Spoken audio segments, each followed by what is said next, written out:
Conservative media done right. You're listening to the SHR Media Network.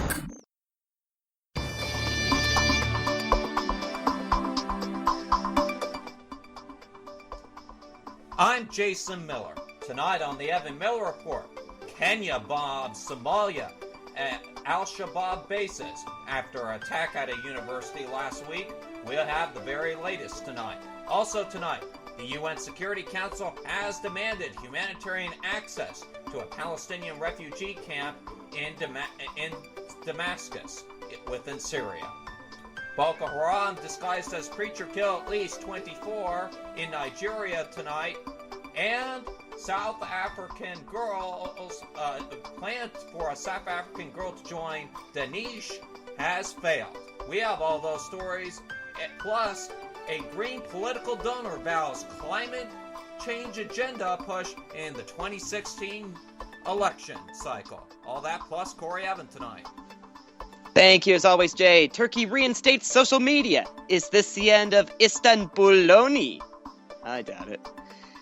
In closing, the prosecution against the Boston bomber says he has no excuses. Another fun retailer is to make it rain on Wall Street. How can I get my hands on some Party City stock? In lawsuits, we have an item on the docket from a satanic temple.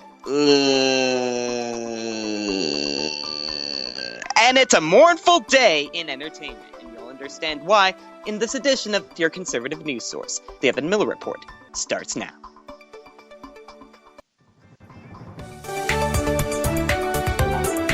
Live from Southern California, this is the Evan Miller Report. Jason Miller with news and politics, Corey Evan with business and entertainment. This is the Evan Miller Report on SHR Media and Public Press Radio. Here now, Jason Miller. And a very good evening on this Monday, April the 6th, 2015. I'm Jason Miller along with Corey Evan. And Corey, you know it as a sign of summertime coming around the United States when it's baseball season. Oh, yeah. Let's play ball. Yes, sir. Play ball. Baseball is back in town. And ladies and gentlemen, no matter where you are, if you do have a television or even if you have a radio, listen up to a baseball game. That's a very good family event. And I know the price of baseball ticket prices are going up these days. So I would suggest if you have a television at home, watch your local team. If you have one. Hey, what do you think the odds are of the Padres getting anywhere near the playoffs this year? Corey, I'm not a big sports guy, but if the Padres got Matt Kemp from the LA Dodgers, they may have a chance. But that's all I can say is may. Yeah, because they're going to want to justify that Petco Park investment one of these days. Absolutely. And it didn't look too good, as Corey mentioned, for our little San Diego listeners. The San Diego Padres did lose the opener up in Los Angeles today, 6-1. I believe that was the score. Not that we do baseball scores around here, but figured I'd do something for our local audience out here in San Diego. Meanwhile, the LA Angels of Anaheim lost as well to the Seattle Mariners as well. So, oh man, rough day. Just a rough day for our California team so far to start it out. Opening day obviously starts today, and 162 games, so catch a game out there if you get a chance to. All right, folks, enough of our bantering back and forth, as they like to call it in the industry. We got to get to the news tonight because we only got 55 minutes now left in the show. So we start off in Kenya tonight, where their fighter jets have bombed positions of militant Islamic group Al-Shabaab in neighboring Somalia, a military spokesman has told the BBC. The warplanes had targeted two camps in Ghetto region used by the Al-Shabaab to cross into Kenya, according to a spokesman. This is Kenya's first response to the Al-Shabaab assault, which left up to 148 people dead at Garissa University last week. President Uhuru Kenyatta had vowed to respond to the attack in the severest way possible. Kenyan Army spokesman David Abdona told the BBC that the military had responded to threats by launching airstrikes on Sunday night in the remote region. 2 camps have been destroyed, he said, adding that the bombings are part of the continued process and engagement against al-Shabaab, which will go on. But an eyewitness speaking to the BBC Somalia service said the attack had wounded 3 civilians and had destroyed livestock and wells in an area without an al-Shabaab presence. Stay with the Evan Miller Report. We'll continue to keep you updated on this developing story as information becomes available. Moving on to Damascus tonight, where the UN Security Council has demanded humanitarian access to the Palestinian refugee camp of Yarmouk in Damascus. One UN official has described the situation there for the 18,000 refugees as beyond inhumane. The situation has deteriorated since April the 1st when the Daesh launched an offensive. Palestinian militiamen opposed to the Syrian government and some Free Syrian Army fighters are leading the fight against the Daesh militants. The chair of the 15-member Security Council, Jordan's ambassador Din Kanwar, called for the protection of civilians, humanitarian access, and life-saving assistance.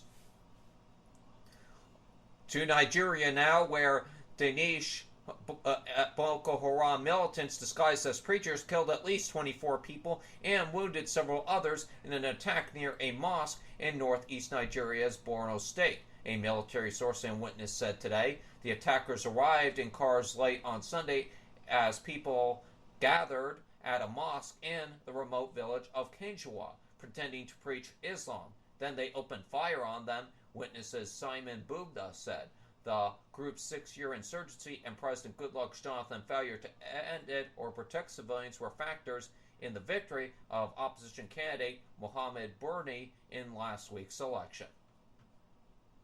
Staying in Africa, a Southern African girl has been taken off a plane in Cape Town on suspicion of planning to join Daesh militants, according to a government minister. Her relatives contacted authorities after she disappeared from her parents' home this past Sunday. The minister added. In February, local media reported that a South African had joined Daesh in Syria and was trying to recruit other South Africans via social media. It was the first reported case of a South African joining the group. The 15-year-old has been taken off a British Airways flight and has been returned safely to her parents, who are very happy that her attempt to join Daesh had been thwarted, said State Security Minister David Mobdol when speaking to the local ENCA news channel. I beg your pardon, ladies and gentlemen. Social workers will also help her overcome any damage caused by her Daesh propaganda. Moving on to Congo, where they have been urged to investigate at least 421 bodies found in an unmarked burial ground in the capital, Kinshasa. A foul smell led the residents to the site in March. The government says all the bodies were buried in a single night and include stillborn babies and unclaimed bodies.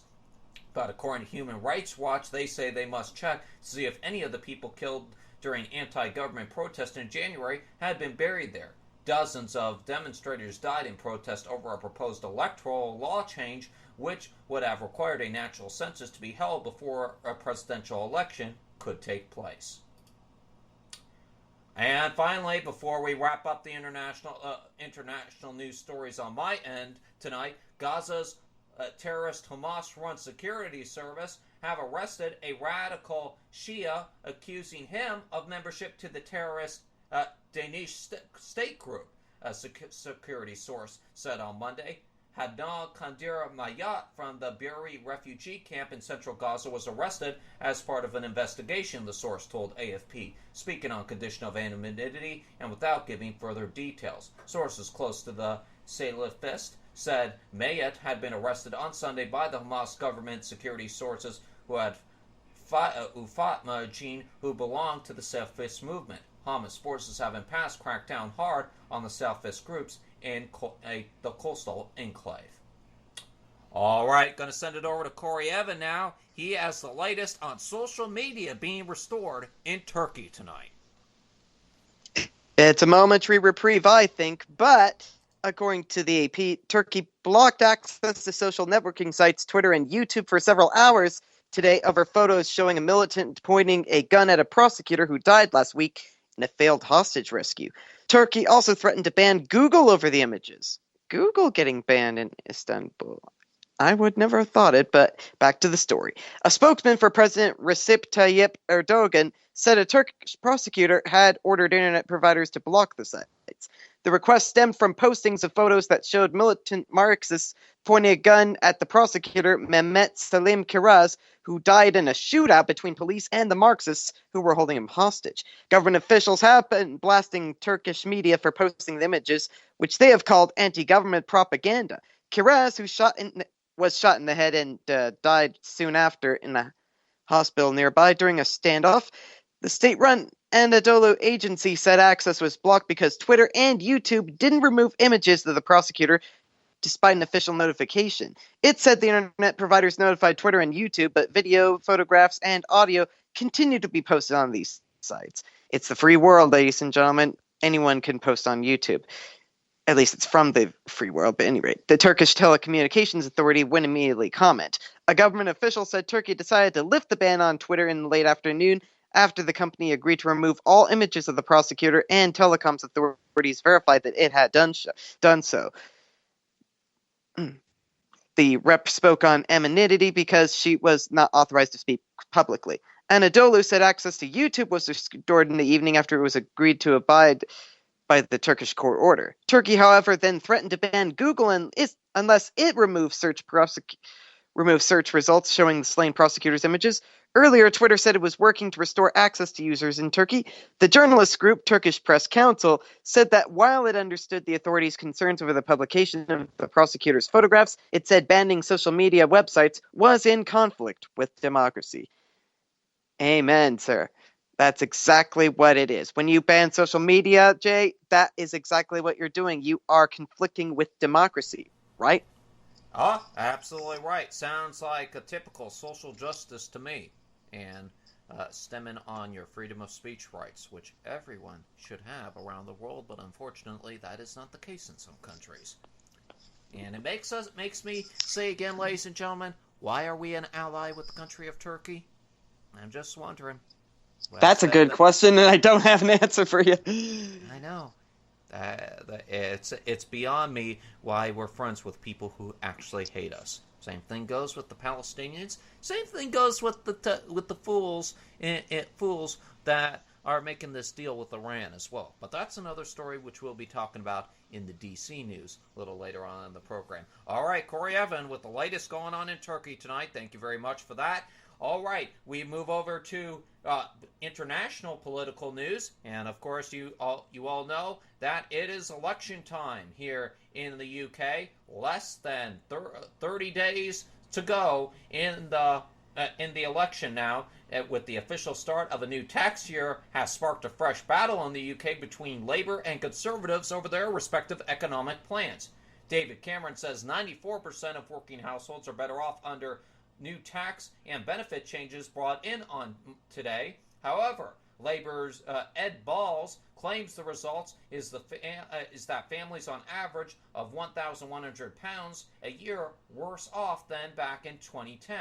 Both parties say their rivals have secret plans to raise taxes if they win the general election.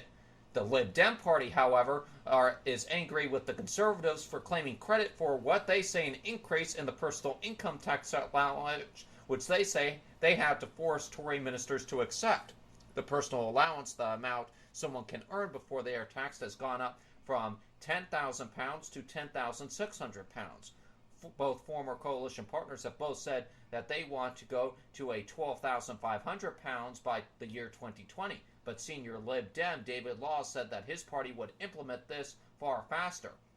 In other election news today, Chief Secretary to the Treasury Danny Alexander says he heard an unnamed senior Tory tell a Lib Dem colleague, quote, "You take care of the workers and we'll take care of the bosses."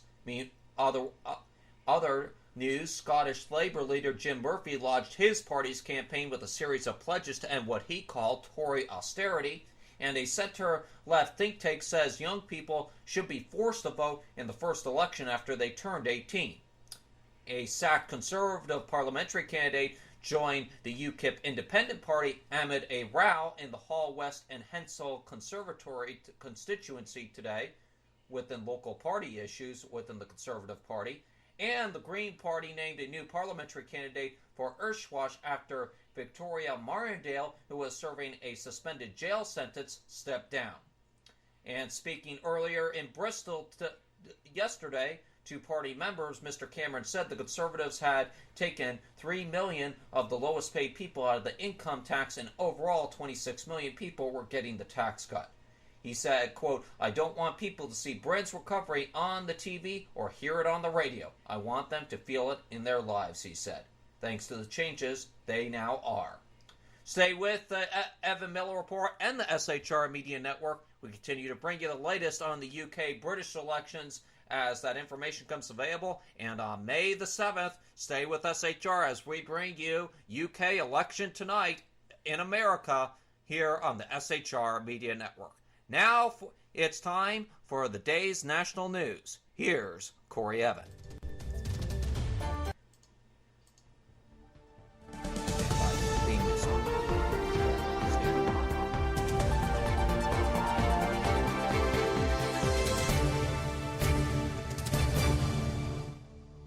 Thank you, Jay. Prosecutors and the defense for Boston Marathon bomber suspect Dzhokhar Tsarnaev wrapped up closing arguments today, after which the jury has been ordered to deliberate Tsarnaev's guilt or innocence in a case that could carry the death penalty. Quote, quote, "The defendant brought terrorism to backyards and main streets," prosecutor Aloki Chakravarti told the court as today's hearing began. Chakravarti said Dzhokhar Tsarnaev and his brother Tamerlan, quote, "felt they were soldiers who were, quote, bringing their battle to Boston." At the start of the defense's opening statements, attorney Judy Clark said plainly that there is no excuse for what happened. Tsarnaev is ready to be held responsible, said, quote, "There is no excuse. No one is trying to make one. Planting bombs at the Boston Marathon was a senseless act," she said. "We are not asking you to excuse the conduct, but let's look at the varying roles," Clark said today, arguing that evidence pointed to Tamerlan being primarily responsible. If not for Tamerlan, the bombing wouldn't have happened, unquote. Tsarnaev stands accused of 30 counts related to the deadly 2013 bombing, as well as the murder of a police officer days after the blast. Of the 30 counts, more than half are death penalty eligible, meaning if Tsarnaev's convicted on just one of those, a later sentencing hearing by the same jury could hand down the ultimate punishment. Though Tsarnaev pled not guilty from the outset of the trial, Clark has argued not that Tsarnaev was free from blame for the horrific allegations lodged against him, but that he was under the influence of Tamerlan, a strategy that legal analysts told ABC News was not designed to win the trial, but to avoid the death penalty later. Twin blasts near the finish line of the April 2013 marathon killed 3 people and injured some 260 others. Just to review, today Chakravarti again played video of Dzhokhar choosing the spot and asked jurors to focus on the Richard family. Earlier in the trial, the prosecutor called Richard's father, Bill, as a witness to describe what happened after the bomb went off. Bill Richard told the jury, quote, "I saw a little boy who had his body severely damaged. I just knew from what I saw that there was no chance. He was 8 years old," unquote. Chakravarti today also played gory cell phone video that captured screams, chaos, and blood running through the streets immediately after the blast. More carnage followed the bombing when 3 days later, the brothers allegedly murdered an MIT police officer as he sat in his cruiser. Hours later, when authorities finally caught up to them, the brothers entered into a vicious firefight with police in the Boston suburb of Watertown. Tamerlan was killed after Dzhokhar ran over him in a vehicle during his escape from the gunfight. Dzhokhar was later found bloody and hiding in a dry-docked boat. On the walls of the boat, he had written the anti-American screed saying, quote, "The U.S. government is killing our innocent civilians, but most of you already know that. I can't stand to see such evil go unpunished." Throughout the trial, the defense painted Tamerlan as the plot's mastermind and noted that FBI analysts found Tamerlan's fingerprints on the bomb materials, but not Dzhokhar's. Prosecutors, on the other hand, attempted to show that Dzhokhar had fed into radicalization in his own right, researching jihadi material online and referencing a high-profile Al-Qaeda figure on a secret tweet. Yes, using social media against us. Absolutely. Dead bird tweeting. There we are. Who swallowed the canary? That's the question, ladies and gentlemen, we have to ask. I think both Tamerlan and Zokar. But at any rate, moving on to Washington from CNN, a top staffer for New Hampshire Senator Kelly Ayotte has resigned after he was arrested Friday night under suspicions he was attempting to hire a prostitute. Yeah. Yeah, I know, right? Lewinsky all over again. We just got over the Clinton debacle. We're currently going through the Allen West debacle. Now we got this. My goodness. How many politicians are going to have sexual relations with some strange, scantily dressed woman? Back to the story. Ayotte, a Republican, said in a statement issued late Saturday that she accepted the resignation of David Wibby, who had served as their state director for a year, according to the Boston Globe. Quote, I am shocked and deeply saddened that David Wibby, my state director and a friend for many years, has been arrested under these circumstances, she said in a statement. According to the Boston Globe, Wibby was arrested Friday on a misdemeanor charge of soliciting a prostitute. He's also a member of the Manchester, New Hampshire School Board and has served in various local elected offices in New Hampshire. Ayotte is up for re-election this cycle and is one of the Democrats' top targets heading into 2016. 3 men were hospitalized after they were stung more than 50 times by bees in the Tampa area over the weekend. Ouch. Pasco County, yeah, I know. What a buzzer that is. Pasco County fire rescue officials say 20 to 30,000 bees swarmed 4 people Sunday morning in Newport Richey. A woman was stung about a dozen times, but her injuries weren't as serious. Authorities say firefighters sprayed the bees with a hose to make them disperse. It wasn't immediately clear what may have provoked the bees to leave their hive in a tree. Our thanks to CBS Miami for contributing that. And Jason just sent me one over the wire that apparently makes Jeb Bush look like a faker if it'll work properly. And Jay, I seem to be having a little bit of trouble with my messenger. So if you would take this story, because I have a feeling you want to tear into him just as much as I do. All right, Corey Evan, I will certainly do that. Thank you very much for that, and I will take that story. And it is time for Bush Roast here on the program. Former Florida Governor Jeb Bush once indicated he was Hispanic on a voter registration form in that state, but the likely 2016 Republican presidential contender says it was unintentional. In a 2009 voter registration application obtained by the New York Times from the Miami-Dade County Elections Department, Bush marked a circle next to Hispanic in the field labeled race and ethnicity. The next circle, white, not Hispanic, was not checked. It is unclear where the paperwork error was made, replied a Bush representative in an email to Yahoo News, or as Corey Evan likes to call it, Yachoo, because my allergies are killing me. Bless you. Thank you. The governor's family certainly got a good laugh out of it. He is not Hispanic. The 62-year-old brother of former President George W. Bush and son of former President George H.W. Bush was born in Midland, Texas. So, ladies and gentlemen, if he can't fill out a voter registration form right, then you know he can't fill out an executive order right. So why should we have this douchebag as a president? Yeah, I'm just saying. why do it? I'm And just so you know, even iMessage is upset about this horrid error coming up on a voter registration form, because every time I go to try and click the link that you sent me, it crashes my iMessage. Apparently the Bushes don't like us reading bad stories about them. Well, Well, too bad! 3 words. Get over it already! And on Oh, that that's note, ladies 4 and gentlemen, words. we better take a break. That is 4 words, isn't it? Mm-hmm. But I added the already for dramatic effect. On that note, we're going to take a break here on the program before I get already tuned up for our political news segment tonight, including Chuck Schumer bucks the White House on Iran. We have that story. Plus, the Pentagon is balking at a congressional bid to ease multi-year deal terms. Plus, on tonight's program, one environmental activist and billionaire has served notice today that he will use his wealth to try to bring climate change into the 2016 U.S. presidential elections. We have all those stories and more. Plus, Corey Evan has the business news.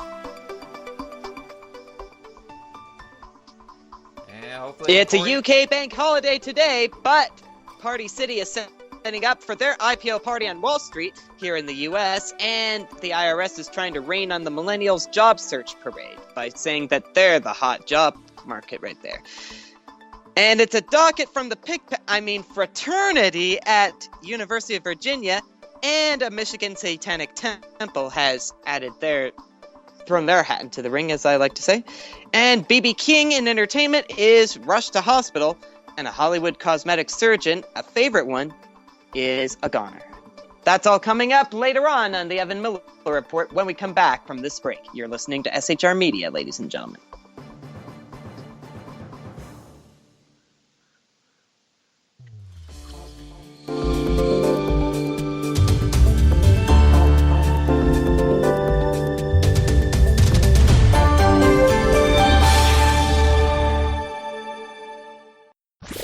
Conservative media done right. You're listening to the SHR Media Network. Is radio. Fact news. Fact news. Radio. Fact news. Fact news. Radio. Conservative media done right. You're listening to the SHR Media Network. How you doing? John Grant here. When I'm not slaving over a hot microphone on the 405radio.com Saturdays at 10 a.m. Eastern, I check out Sean and Clint here at Sackheads Radio. We all appreciate the best political bloggers, writers, and commentators. We either get them on our shows or we make fun of them, as it should be. So check us out live Saturdays at 10 a.m. Eastern or forever on the podcasts on the 405radio.com. This is Tammy Jackson, inviting you to join me on the Tammy Jackson Show every Tuesday night at 7 p.m. Pacific on the 405radio.com.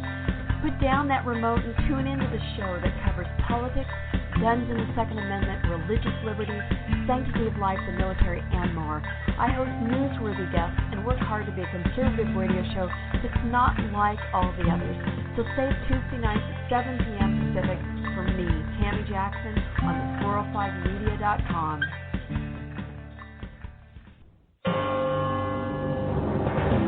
Hello, I'm Paul, a student at Hillsdale College. Here is my professor, Dr. Larry Arnn, on the separation of church and state. America's founders believed in the separation of church and state, in that the country was not to have an official religion or an official sect. But that did not mean that government was to be hostile to religion, or even indifferent to religion, as many today argue. In fact, America's founding document, the Declaration of Independence, includes both a reference to God as the author of the laws of nature and a confident assertion that human beings are endowed by their Creator with certain inalienable rights. Far from being hostile or indifferent to religion, America's founders understood the theology of the Declaration to be an essential part of the education of citizens. This Constitution Minute was brought to you by Hillsdale College. To join the national conversation on the Constitution, go to constitutionminute.org.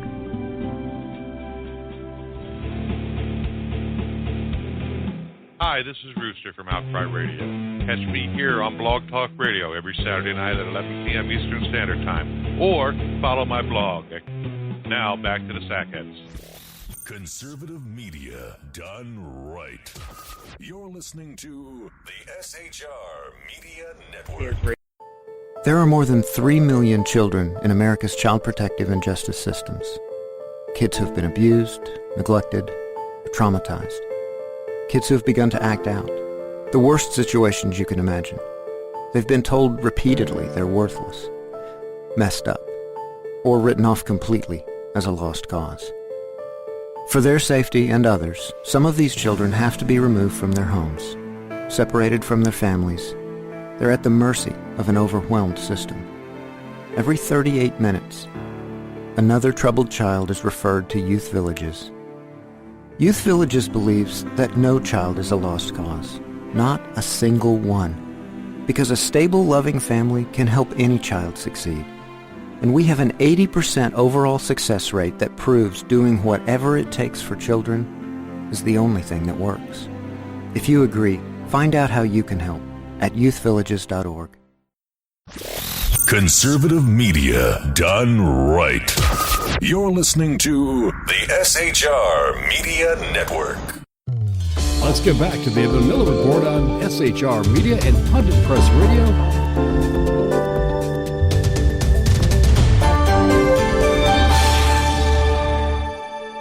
And welcome back to the Evan Miller Report on the SHR Media Network and Pundit Press Radio. I'm Jason Miller. More on Chuck Schumer standing up against the Obama administration on Iran in just a moment. But first, it's time for a little segment we call on the program Oddball News. And Corey has tonight's Oddball News story where it is now legal to divorce someone over Facebook? Yeah, I know. But out of New York City, the AP tells me a judge has given a... Yes, the judge has given a woman there permission to file for divorce from her elusive husband via a Facebook message. The woman's lawyer says the ruling was made by Manhattan Supreme Court Justice Matthew Cooper. The Daily News says Victor Sena Blood Jiraku will be served with the divorce summons via a private Facebook message. It'll be repeated once a week for 3 consecutive weeks or until acknowledged by Eleonora Baidu's hard-to-find husband. Attorney Andrew Spinell says the couple married in 2009 in a civil ceremony. He says the relationship began to unravel when the defendant reneged on his promise to a traditional Ghanaian wedding ceremony as well. The ruling says Blood Jiraku has only been in touch with his wife via phone and Facebook. So that's not a good story to hear. So much for a happy ending. That's what I've got for you in Oddball News. How about that? You can divorce someone via Facebook, but I gather that's only legal when you can't find them any other way. You can't find their physical address. Last resort, I would assume. And of course, everything got to happen controversial like that in New York City. Yes, everything happens in New York City anymore. Oh, my goodness. Terrible. Just like those Yankees. That's another story. Mm-hmm. Yeah, he's not a Yankees fan, ladies and gentlemen. All right, time to move on to the political news. And unfortunately, it does have to do with the Democratic senator out of New York City. Democratic Senator Chuck Schumer, one of Capitol Hill's most influential voices, according to some, but not this newsman, but back to the story, said that the Iran nuclear debate is strongly endorsing passage of a law opposed by President Obama that will give Congress an avenue to reject the White House brokered framework unveiled last week. The comments Monday by the Democratic leader in waiting to illustrate the enormity of the task ahead for President Obama and his team. While there's no guarantee that Congress would ultimately reject an agreement with Iran, there's an incredibly bipartisan consensus that Congress should at least have the ability to do so. Schumer said, quote, "This is a very serious issue that deserves careful consideration, and I expect to have a classified briefing in the near future. I strongly believe Congress should have the right to disapprove any agreement, and I support the Corker bill which would allow that to occur," Schumer said in an emailed statement to the political magazine Politico. That's an online magazine, I should state. Schumer had quietly signed on to the bill allowing congressional review of the Iran deal 2 weeks ago, but made little fanfare of his co-sponsorship. In a brief statement on Friday, he said that he'd review the agreement now that the outlines of an agreement are known. Schumer's empathetic statement that Congress has an important role becomes significant, signaling to fellow Democrats that it's safe to jump on board to review the bill. We'll keep you up to date on when that deal does come to Congress, and if Congress does get a vote on it, or Obama decides to use his dictatorial electoral powers to bypass Congress once again. All right, staying in D.C. and moving on to the Pentagon. The Pentagon is pushing back against congressional moves to ease requirements for multi-year weapons procurements, saying it will continue to insist that such deals generate significant savings for the government before relinquishing a yearly control. Even if Congress changes the law, the U.S. Defense Undersecretary Fred Cadell said program managers would still need to show savings of pretty darn close to 10% or better to get approval to sign a contract of up to 5 years. He said, quote, "Whether the law says significant or not, we're going to require significant savings to do a multi-year," Kendall said in an interview this past Friday. "If that change goes through, I don't think it will affect our behavior." Not while I'm here. Arms manufacturers have long pressed the U.S. government to approve more multi-year agreements to ensure stability for suppliers and prime contractors while driving down cost. All right, folks, that wraps up the D.C. part of the news, but the political news ain't over because, ladies and gentlemen, it's time, as we like to call it here on the Evan Miller Report. And, ladies and gentlemen, if I can have that theme, and Corey Evan, what's it time for? It's time for our continuing battle against global socialism. Thank you very much for that, Corey. And we start off tonight's global socialism on the national political scene, where an environmental activist and billionaire, Tom Steiner, served notice today that he will use his incredible wealth to try to bring the, quote, climate change into the 2016 U.S. presidential campaign, vowing to target Republican hopefuls who deny the connection between burning fossil fuels and raising global temperatures. Steiner's Next Gen Climate Political Action Committee launched what it calls the Hot Seat Campaign, aimed at calling out Republican candidates for taking money from the billionaire Koch brothers. The group will target Senator Rand Paul, who is expected to launch his presidential campaign tomorrow.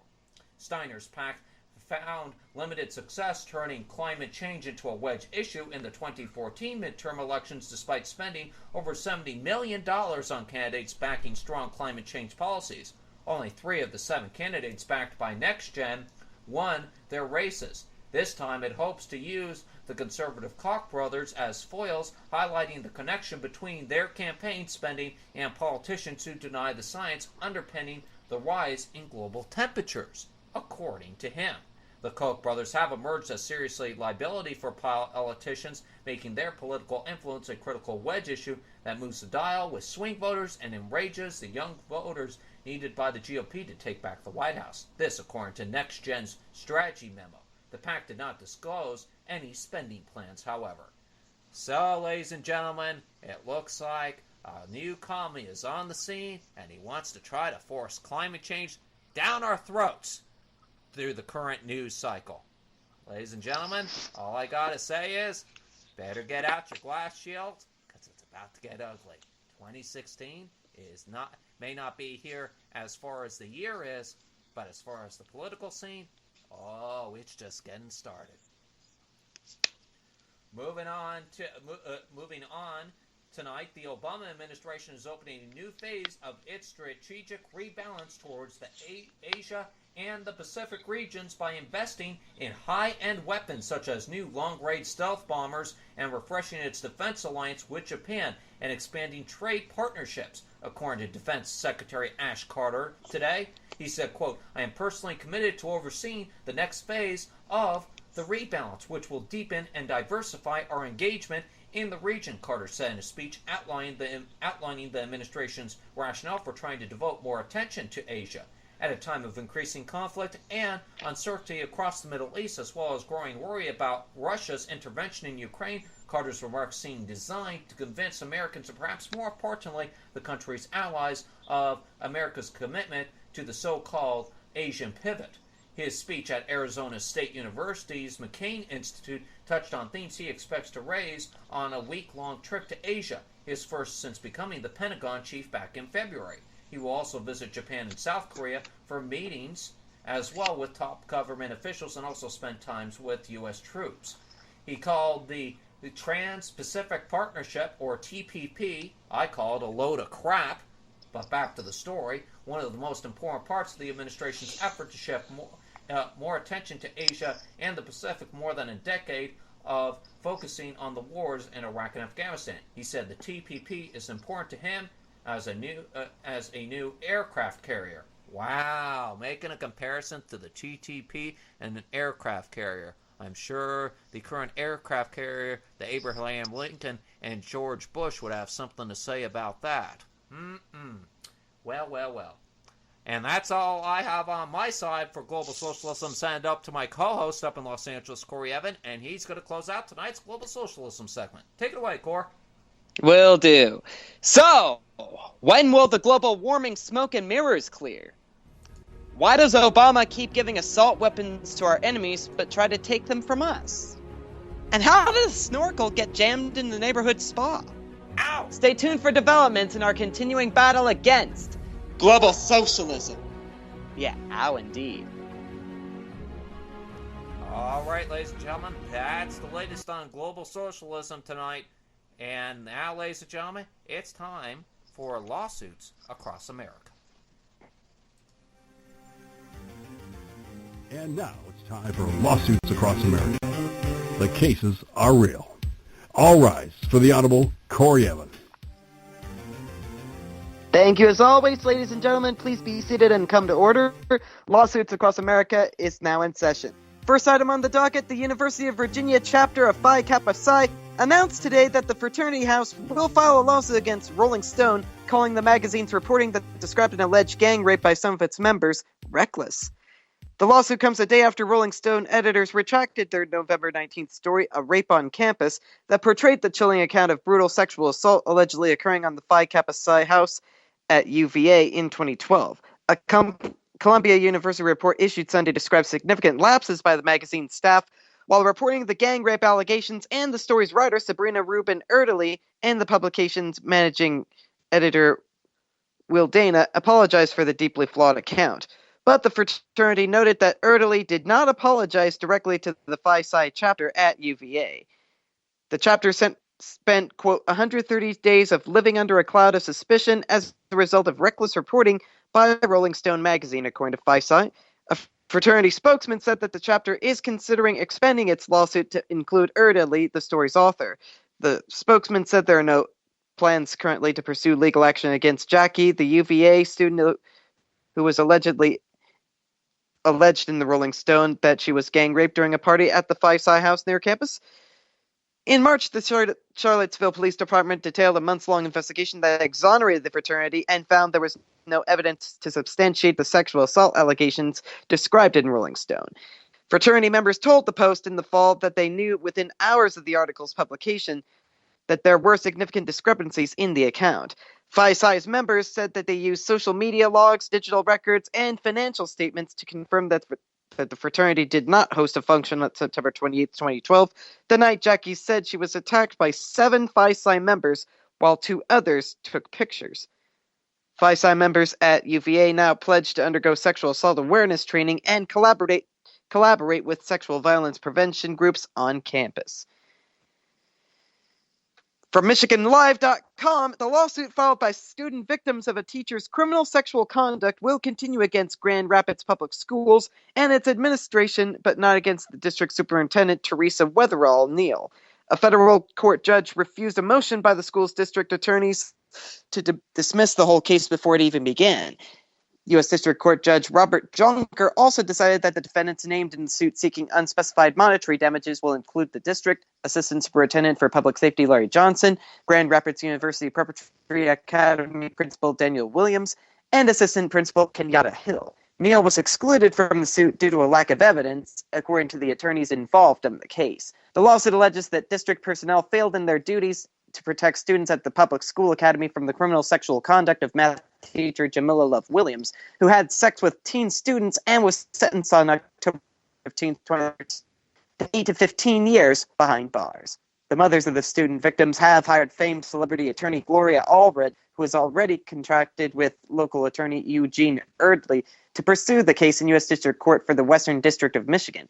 The suit claims that beyond sufficiently investigating the case, the district failed to address the harm done to the students and even, quote, actively retaliated against the student victims after the matter became public in the media. The suit claims the students were forced to leave the school as a result. In its filing to have the case dismissed, the district attorneys claimed Grand Rapids Public Schools acted appropriately as soon as officials were made aware of the allegations and actively assisted law enforcement in the investigation and prosecution of Williams. But we here at the Evan Miller Report know better than that. And now the district has 21 days to file a formal response to the specific allegations contained in the lawsuit. There's also nothing in the judge's order stopping the district from filing another motion to dismiss the case or to stop the plaintiffs from filing a separate case in state court claiming civil rights violations. So, in short, ladies and gentlemen, they can keep this thing going for years, potentially. Next story indeed. The ACLU of Indiana filed a second lawsuit against Franklin County, alleging its officials violated the Constitution by not allowing certain groups to erect their own displays outside the county courthouse. The lawsuit was filed on behalf of Wisconsin-based Freedom from Religion Foundation and a group that calls itself the Satanic Temple, based in Massachusetts. Franklin County already is facing a related lawsuit challenging the residents of 50-year-old practice of placing a nativity scene outside the courthouse. That suit, filed in December by the ACLU of Indiana and in the U.S. District Court for the Southern District of Indiana, says the nativity scene is a First Amendment violation that shows the county endorses Christianity over other religions. In response to that suit, also filed on behalf of Freedom from Religion Foundation, the county in January passed an ordinance regulating the use of the courthouse lawn in Brookville, a small town about 80 miles southeast of Indianapolis. The lawn can be used for activities sponsored by the county, celebrations, community events and activities, displays, exhibits, and so on, according to the ordinance. In February, Freedom from Religion and the Satanic Temple each applied for a permit to erect displays outside the courthouse. Those applications were denied because neither organizations were based in Franklin County. The ordinance allows only residents to put up displays. The two groups then filed a federal lawsuit on March 24th, alleging that denial of the applications amounted to a violation of the Establishment Clause of the First Amendment. Oh, for goodness sake, the Establishment Clause. Playing the establishment card, eh, Jay? Indeed. Establishment card, indeed. Yeah, and anything that has to do with Satanism, I don't know how you pronounce it, that right there is an establishment that should be disestablished immediately, but that's my opinion. And on that note, I will put it this way. We do have the freedom of religion. If people want to worship Satan, great. Just keep me out of it. That's all I have to say. Yeah, I know. Yeah, leave me out of it. I don't want to hear any of it, so if anyone from the Satanic Temple comes to my front door, I'll say, thanks, but no thanks. They better not try to force their way in, because I've got a golf club and I'm not afraid to use it. Oh, it's because I took your pinball hammer. Exactly. And on that note, I declare today's lawsuits across America case dismissed. And I've got one for you from Entertainment's UltimateClassicRock.com. Blues legend B.B. King was rushed to a Las Vegas hospital over the weekend, according to TMZ. The 89-year-old singer and guitarist currently lives in the city.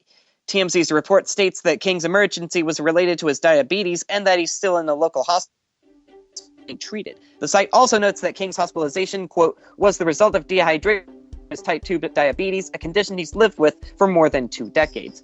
And been in commercials about.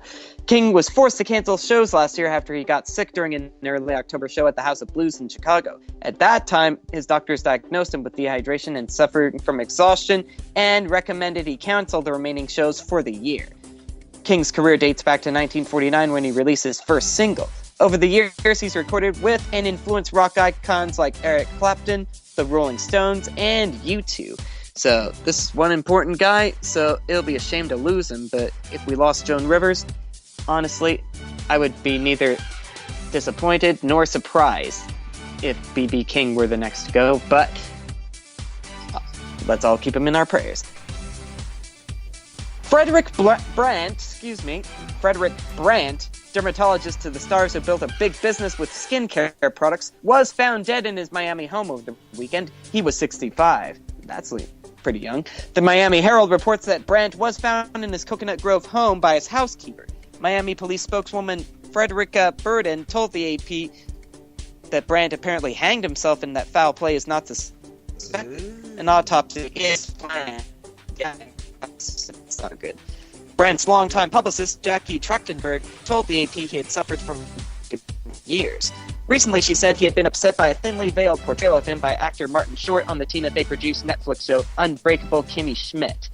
Brandt, whose clients included Madonna and Stephanie Seymour, was not shy about experimenting, self-administering injections of Botox, and other fillers throughout the decades, according to the New York Times profile last year, which described his skin as so, quote, impressively smooth and so pale as to lend him a lunar aspect.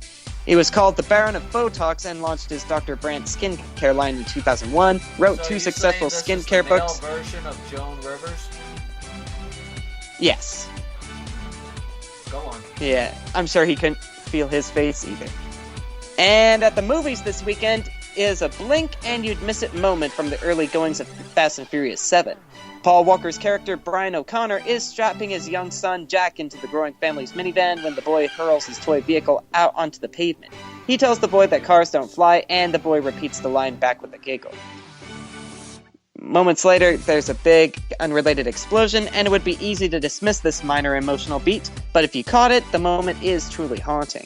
This according to Mashable. Jack's toy is a red sports car, a two-seat coupe with a rear spoiler that closely resembles the crimson Porsche Carrera GT that Walker was riding in when the $350 grand supercar crashed in November 2013, killing the actor and driver Roger Rodas. Whether the filmmakers intended this or it was a mere coincidence they decided to leave it in, it's hard to say. Walker had shot about half of his scenes when he died, forcing Universal to delay Furious 7's release so they could rebuild the story around what they had.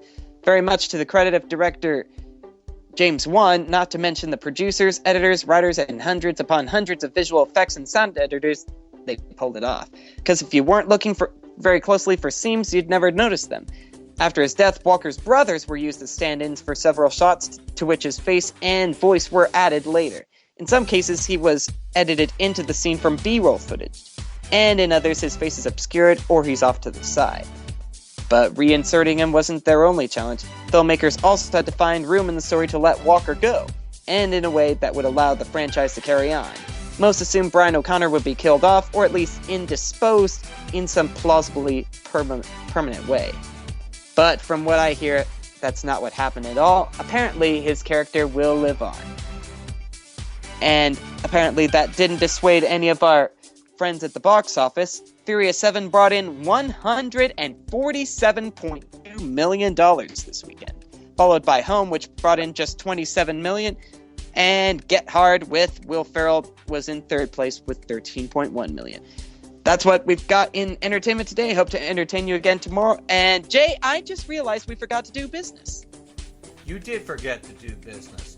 All right, ladies and gentlemen, it's not often we make mistakes on the show, but when we do a mistake on the show, we are man enough to talk about it. All right, there's that closing bell, Master Computer. And there it is. Corey Evan got the closing bell. Yeah, it's a bank holiday in the UK today, but how did U.S. stocks take the day back from the weekend today? It actually did halfway decently. 117 points up was the Dow at 17,880. 30 points up was the NASDAQ at 49.17. And 13 points up was the S&P at 2080. And I'll go ahead and just keep this brief to the stories I mentioned. For the IRS to stay in business, it needs a youth bomb. More than half of its employees are over 50. 4 years from now, about 48% of its workforce will be eligible to retire. Meanwhile, the share of employees under 30 has fallen to less than 3%. Half of those under 30 work only part-time. Only 650 people in its 37,000-strong workforce are under 25. Koskinen, in a recent speech, mentioned that essentially the IRS is facing its own version of the baby bust. Could it be that the millennials don't want to work with outdated technology and join a storied bureaucracy? Yeah. But millennials may mesh well with the IRS work culture in ways that are obvious. At least they say that. And I'm going to go ahead and send that to Jay to post up on the Facebook page, facebook.com/The Evan Miller Report, just in case we have anyone who's curious about open positions with the IRS, which neither of us are. And Party City... Yeah, I know, right? And Party City Hold Company, the largest U.S. party goods retailer, said it expects to raise up to $372 million in an IPO of its shares. The company, backed by buyout firm Thomas Partners, said it expects the offering of 21.9 million shares to be priced at between $15 and $17 a share. Party City is valued at $1.97 billion at the high end of the range. The company, which operates 900 party stores in the U.S. and Canada, has grown through the acquisitions of Party City, Party America, Factory Card and Party Outlet, Party Packagers, and iParty Company. So, ladies and gentlemen, if you're looking to buy stock in a very fun company, this is it.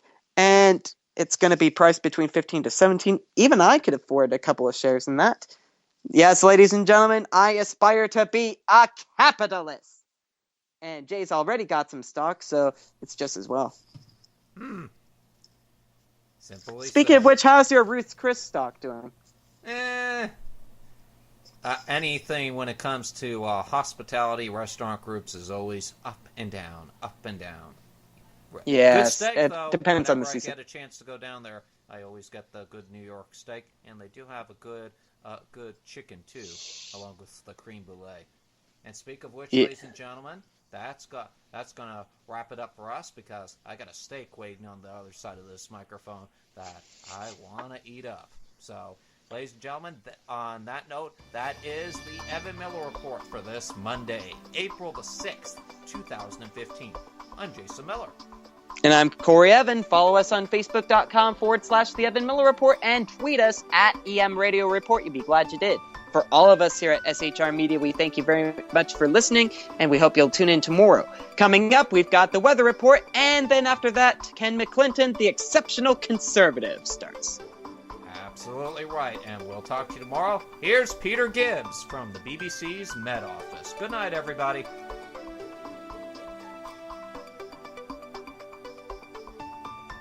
Hello. The US Masters Golf tees off later this week, of course, and the organisers in Augusta could be eyeing the forecast a little bit nervously. It's that time of the year across North America where warm air from the south clashes with Arctic air coming in from the north to produce the potential for some severe thunderstorms. We've already seen some of that over recent days across the Midwest. Another area of thundery showers pushing up towards the northeast as we go through into Tuesday. But across the plains, it leaves behind some fine settled weather. Across on the west coast, something rather more unsettled. That will be very welcome news for California as the weather system starts to push in from the Pacific. Could, well, better late than never, add to the snowpack across the Sierra Nevada. Perhaps another couple of feet of snow on top of the little that is there already, but certainly rain at lower levels. It's not going to last all that long, though, eventually pushing away. Out east, well, a pretty wet day coming up across many eastern states of the USA. That rain pushing up into eastern Canada, where it's still quite chilly at the moment. Showers moving on across Augusta, amongst the other areas, running down into the north of Florida too. Looking further ahead, well, that colder, wetter weather moves in across New York. Temperatures dropping back again. Atlanta sees the showers pushing through as well, and there'll still be one or two around across Georgia, I think, through Thursday. But out west, that rain doesn't last very long in Los Angeles. Sunshine soon return.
Conservative media done right. You're listening to the SHR Media Network.